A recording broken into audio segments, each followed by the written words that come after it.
33 days after the hurricane, we're back here today in Irwin on I-26 to open up our interstate to one-way traffic each direction so that we can have flow through into this area.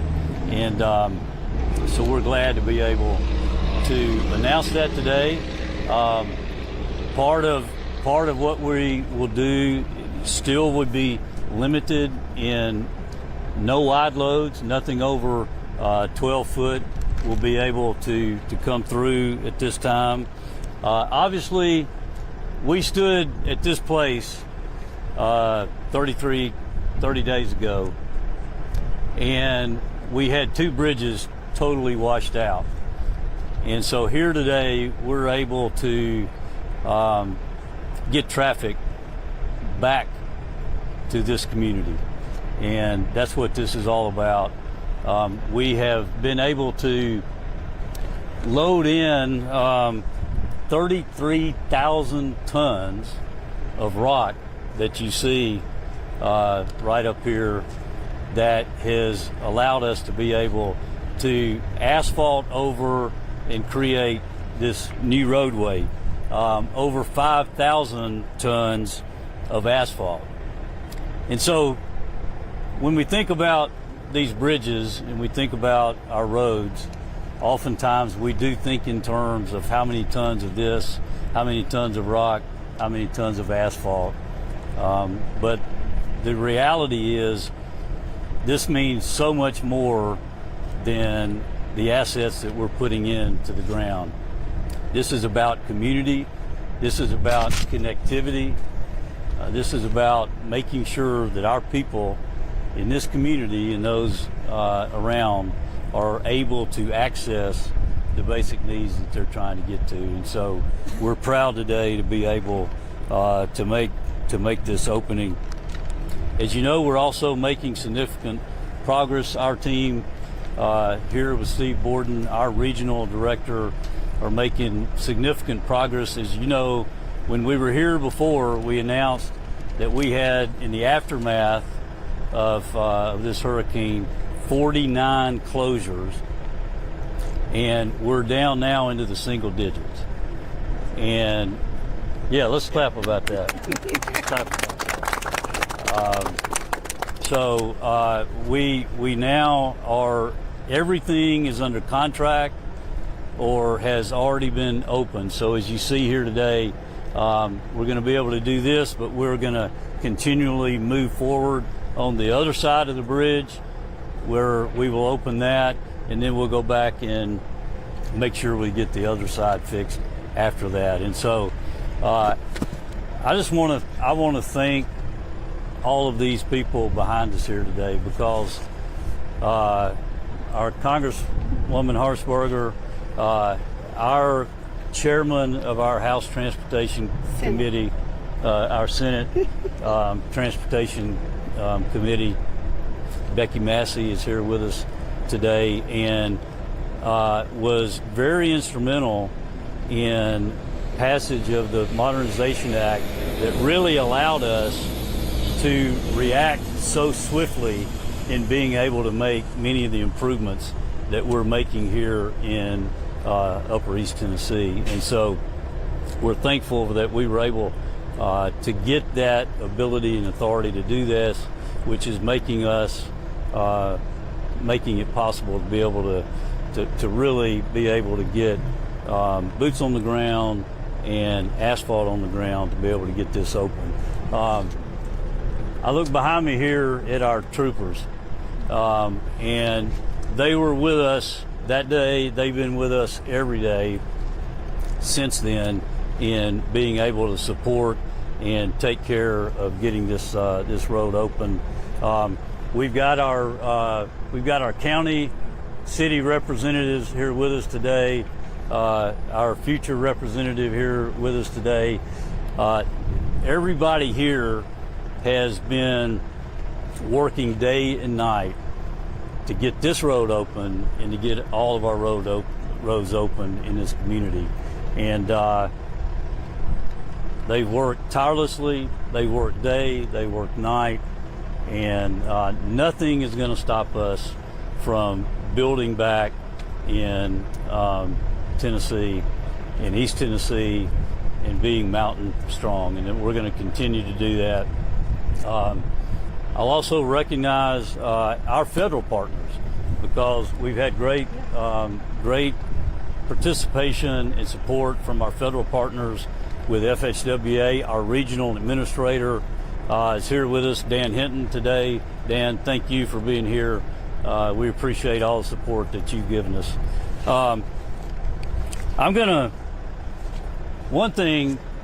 There's a couple of things that note. If you look over here and you look at that debris field, you see the inordinate amount of debris that came through this area, and it's had to be pushed off of this roadway. I ask our folks to put that in perspective, because we've had 70,000 cubic yards of debris. And what I understood from them is that is Neyland Stadium in the entire bowl up over the goalpost. Oh, wow. Throughout all of Neyland Stadium is what we're dealing with the amount of debris. I also want to say how much it's meant and how proud I am of our TDOT employees. They were rushing into the water, not out of the water, and they were doing heroic things on that day. I'm going to read you here an account of one of our guys. Steve, where are you guys? Steve and Tommy and Logan, y'all step up here with me. Yeah. So this is in Tommy's words. Myself, Steve, and Arden were heading back to the Unicoi shop when state troopers were closing off I-26 eastbound. As we pulled up, we noticed the vehicles passed where the officers were blocking. I told the officers I was going to go down and check on the vehicles that were down at the bridge, which is right up here. As we started down 26 East, the water was coming up fast and started going onto the road east and west. We got to the bridge and got 5 cars turned around, heading back to exit 37, where the officers were blocking the interstate. Then a man was pushing his black Dodge Neon back toward 37 as much as possible. I got out of our truck to help him and ask if we could pull him. The man said, "Please." I'm glad he did. As the water was rushing and rising, I couldn't get the chain hooked up, so I asked him if we could push him in the car. His reply was, "Please, it's all I have." So I guided Steve driving the truck against the car and jumped on the back of the truck, telling both Steve and the guy to keep the windows down so we could talk to both of them to make sure where we were on the lines of the road. The water started where my feet and knees were underneath. I got to the back of the truck to watch as I was needing to tell the man that we were going to push him faster due to the water rising so quickly and we couldn't see the road lines anymore. I told the guy to stay on the rumble strips for Steve to go faster. In the water, you could keep pushing the truck sideways a bit as it was getting closer to higher ground. One trooper was talking through the loudspeaker to follow the car in the park path from where we were. I relayed to Steve and the guy in the car to drive straight towards the officer due to the muddy water, and we could get along with the other vehicles. Several officers were there as we pushed to higher ground. The lieutenant met us at the truck as we got out of the car and said we'd saved many lives, and the guy in the black Neon just dodged life. The guy thanked us, drained out his car, and went on his way. So I just want to commend these guys here today and the work that they did. Yes. Thank you, sir. Appreciate it. Thank you very much. Appreciate it, buddy. So we'll, with that, we'll answer any questions that you may have. Congresswoman, come back over here. Yeah. Come on, boys. These Stay guys. around. Yeah. Don't move. Don't move. Senator, come back up here with me Okay. in case. Yeah. Can I add something to what Butch just said? And I can call him by his first name. Commissioner Ely, listen, he is a friend, and what they've done is nothing short of a miracle. And I want to thank everybody who's worked so hard, the first responders, all the people in this community and from across the country that have come and helped the people in this district that I serve. These guys, I love talking to the DOT workers. They tell you just exactly how many load of gravel it took, where they got it, because these are things that interest me. What's the stability of the bridge? Listen, you know, at a federal level, I've worked to bring money to the DOT for road projects, sewer, water, whatever whatever I need. I'll get as much as I can for this district. They call them community projects. Well, rest assured, we're going to go back and we're going to do a plan to put everything together. And I know you're working on numbers, so are we. And we're going to do our darndest to get as much money as we can back to these victims in Tennessee. And I can't thank you enough, Commissioner, for what you've done. It's a miracle in 33 days. Think about this. And, you know, Florida has nothing on Tennessee when it comes to getting these bridges back up and running. And to know that this is something that we've never experienced, and for these guys and these hard workers back here and our THP to be here every step of the way, and at all these DRCs and MARC centers. Listen, there's no better place in the country to be than right here in the 1st District, and Commissioner Ely has stepped up, and I applaud them, and please keep praying for our district, because there's people, like he said, you guys, that's all that gentleman had was a neon. Yeah. And you're heroes. You're absolute heroes. And I'm blessed to call you my friends. Yeah. So, amen. Thank you. Amen. Chair?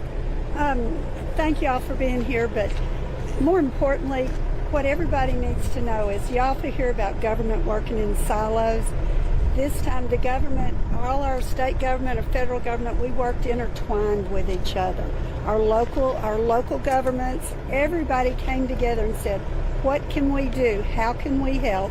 Lives were saved by our state employees, by our TVA, by our federal folks, and we're all working together to rebuild. And it is miraculous that we're getting things back up as quick as we are, but we can't thank our state employees enough.